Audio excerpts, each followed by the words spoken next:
Jangan, Mama. Santai. Pas ini nak. Ini satu roda Dan pas ini. ini mama halo kamu kan kok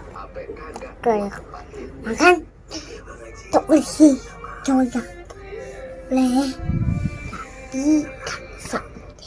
cakap Kamu marah? sang Kamu marah? saya tahu harus itu Kamu marah? sana ke mereka tuh kan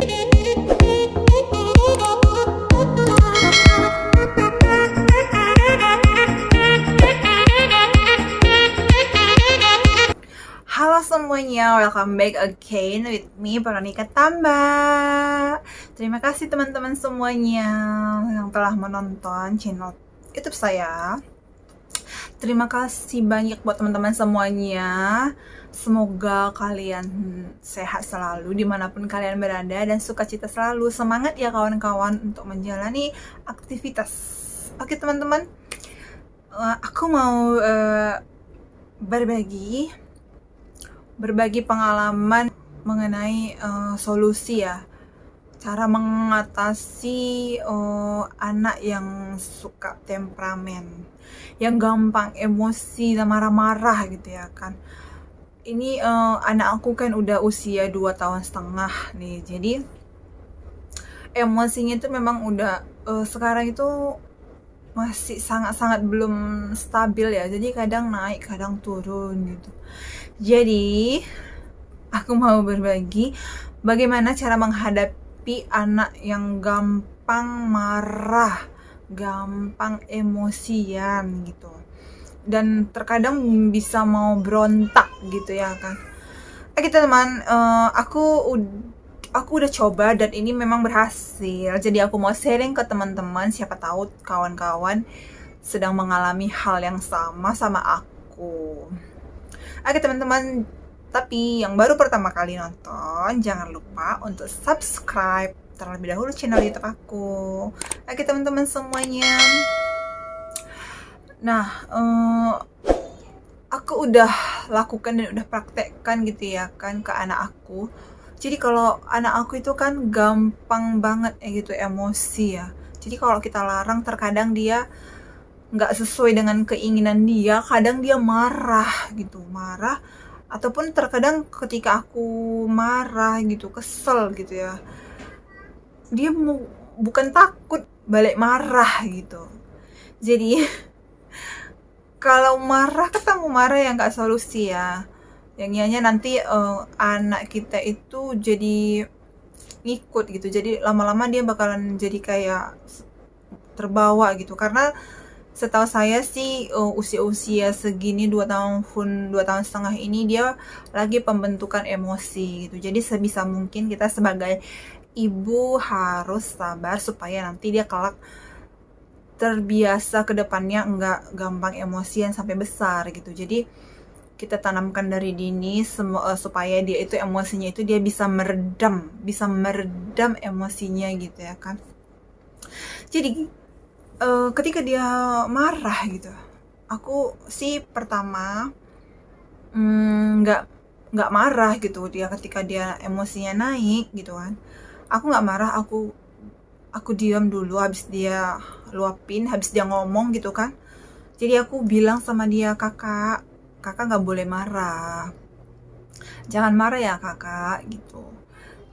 Nah ketika kita bilang seperti itu dia diam gitu, iya mama gitu, iya mama gitu. Jadi dia jawab, memang sih dia jawab gitu, kakak nggak boleh marah gitu. Kemudian kakak nggak boleh marah ya kak gitu, harus sabar ya, sabar gitu, boleh kan gitu. Jadi aku kasih tahu sama dia gitu, kakak boleh sabar ya nak gitu. Jadi kita kasih tahu ke dia dengan pelan gitu.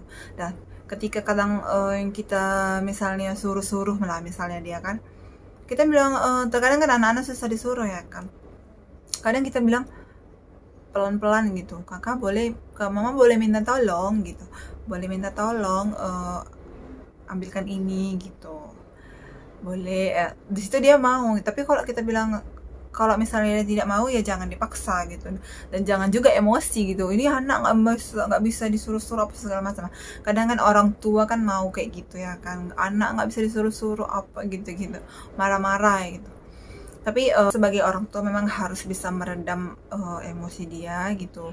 Dan ketika kita misalnya sebagai orang tua marah gitu, marah sama dia gitu, ya pasti semua orang tua pernah marah lah ya kan. Ketika kita marah sama anak gitu kan, kita kasih contoh juga ke anak gitu. Begitu kita udah marah gitu kan, kita kasih tahu alasan kita itu kenapa kita marah gitu. Jadi contohnya kayak anak aku lah gitu kan, udah dibilangin nggak bisa dibilangin misalnya gitu kan, mama kakak mama marah ya gitu, mama marah ya, mama mau marah gitu. Cuman terkadang kan namanya anak kadang kan mau didengar kadang nggak didengar gitu ya kan, dihiraukan aja gitu. Tapi ketika kita marah gitu, setelah kita marah, maafin mama ya nak, mama marah tadi kenapa gitu, mama nggak suka seperti itu, kamu harus nurut apa kata mama, kamu nggak boleh melawan orang tua, nggak boleh melawan mama gitu. Jadi sembari aku minta maaf sama dia gitu kan, aku salaman gitu, salaman ke dia, kemudian aku peluk dia gitu. Jadi dia, kamu maafin mama kan gitu, kamu sayang mama kan gitu. Jadi dia juga bisa menerima gitu, iya mama gitu. Jadi kita pesankan juga sama dia, dan kita titip pesan ke dia, kakak itu harus jadi anak yang baik hati ya nak gitu, harus dengerin apa kata mama sama papa ya, nggak boleh melawan ya gitu. Jadi dia supaya dia mengerti, dan sampai sekarang memang sih masih gampang emosian, tapi kita kan sudah tahu solusi yang kita lakukan gitu kan, harus lebih sabar dan bisa meredam dia, harus agak lebih di cara ngomong itu harus agak dihalusin ke dia ketika dia emosi gitu.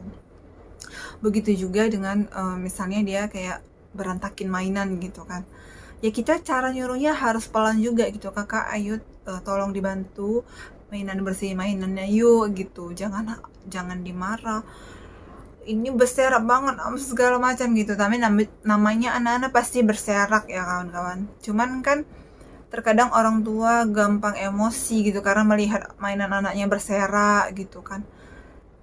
Kalau itu sih nggak bagus sih ya untuk dimarahin anak kita ya, biarkan aja anaknya bermain gitu kan.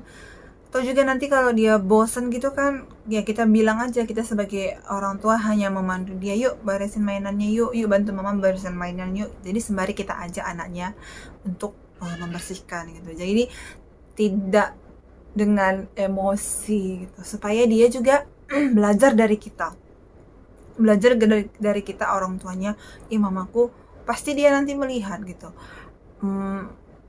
kalau kita lembut, anak kita pasti lembut. Tapi kalau kita sebagai orang tua suka marah-marah, pasti anaknya yang ikut marah-marah. Itu sih yang setahu saya gitu ya kan, karena anak itu belajar dari orang tuanya. Jadi apa yang kita lakukan itu pasti ditiru sama anak. Jadi kalau kita melakukan yang baik, pasti anak juga akan ikut melakukan yang baik gitu. Oke mams, oke teman-teman semuanya. Nah itu tips simpel yang aku lakukan untuk menghadapi anakku yang suka